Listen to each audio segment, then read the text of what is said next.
going to talk to you guys a little bit about protein, complex carbohydrates, and unsaturated fats.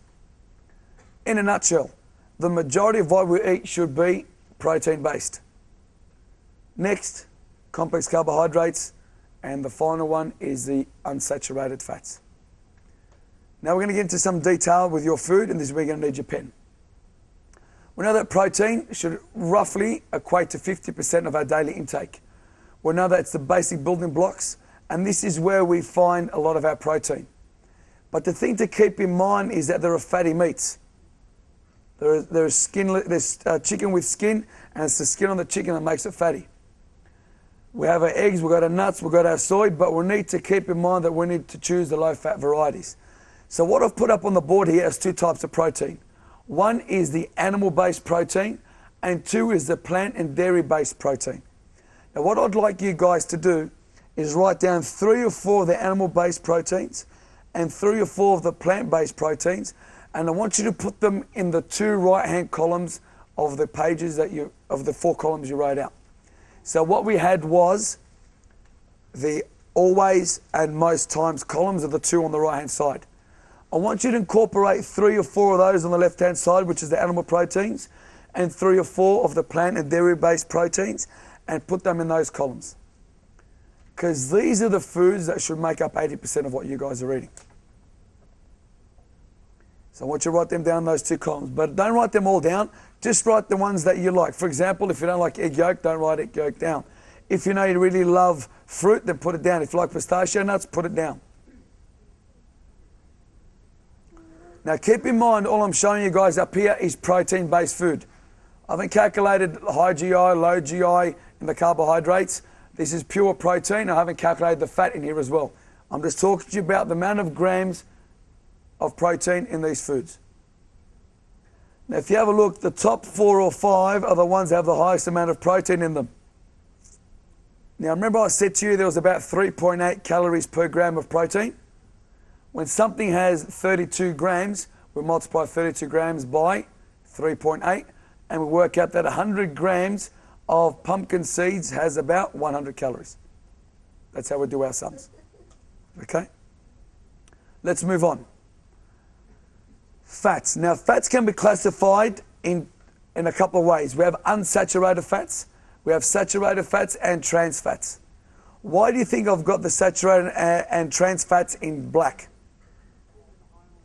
These are the bad fats. Bad fats are in black. These should represent 3 and 1% of our total fat intake, which represent 20% of what we eat. Trans fats are dangerous fats. Saturated fats are dangerous as well. The unsaturated fats are less dangerous. And the unsaturated fats can be broken up into 2. The unsaturated, the poly and the monounsaturated fats. Okay, now that's important for the next slide. Let's look at fats in food. We know that has the highest energy content of all food. We said it's 8.8 calories per gram. We also know that too much fat can lead to an increase in fat tissue. It's called adipose tissue. It's just a fancy word for body fat. Saturated fat saturates the blood and increases cholesterol and a risk of heart disease. Now at this point I'm going to go back. Remember I spoke to you about the saturated fats. And look what I said to you. I said to you that saturated fats are bad fats.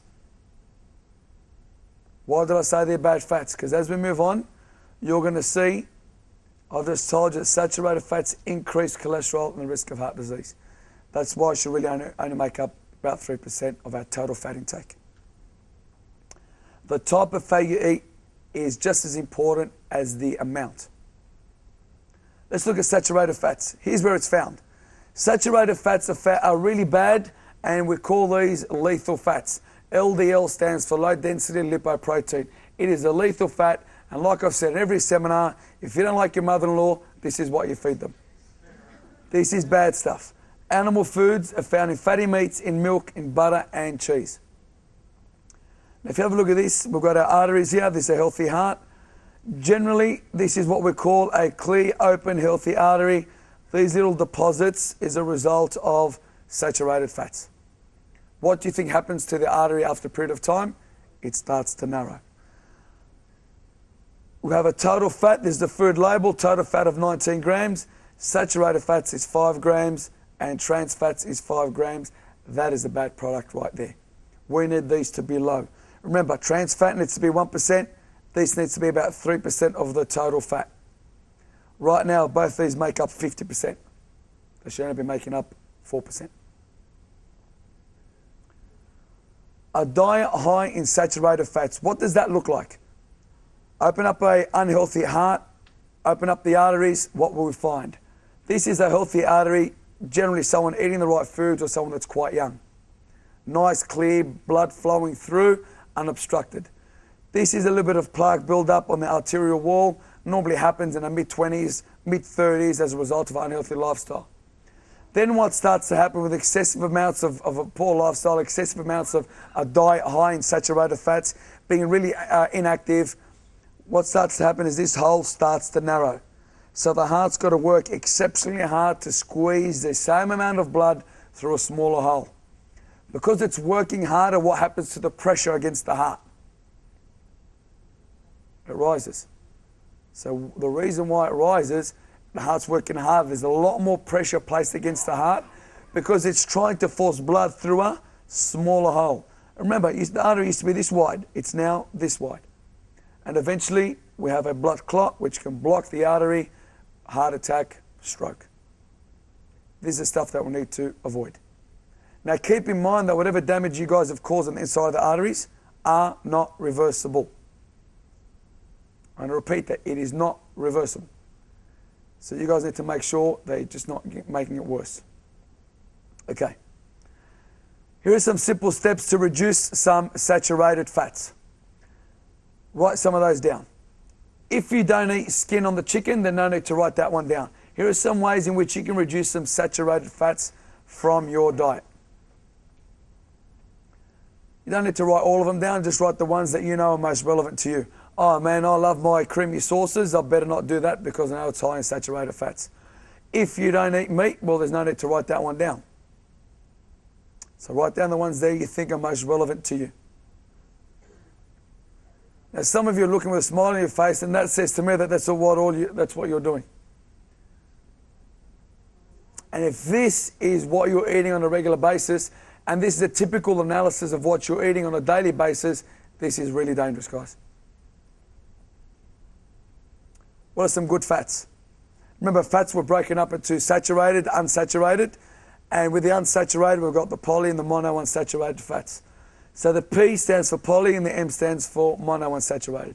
Have a look at some examples of how poly and unsaturated fats can be consumed at safe levels.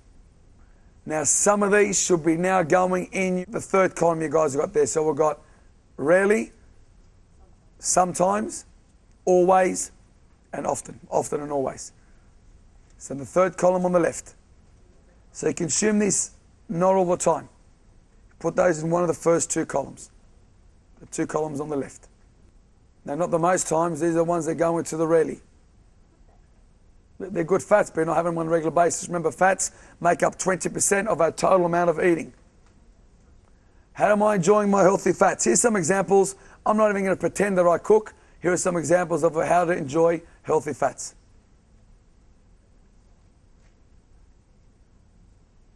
There might be one or two of those things that are relevant to you.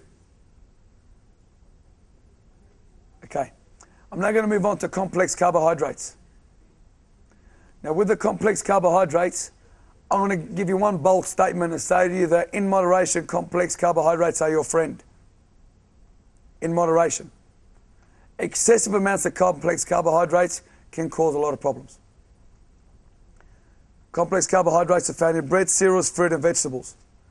The high fiber is found in fruit, vegetables and grains as well. We also know that complex carbohydrates are a low GI food, and we're going to talk to you about that. And it's the best energy source for your body. So all I'm trying to say to you here is complex carbohydrates are good. They only become an evil when they consume the bulk of your eating, the bulk of your diet. Remember, we're on at 30%. Some of your food diaries are up at 70 and 80%. That's not good.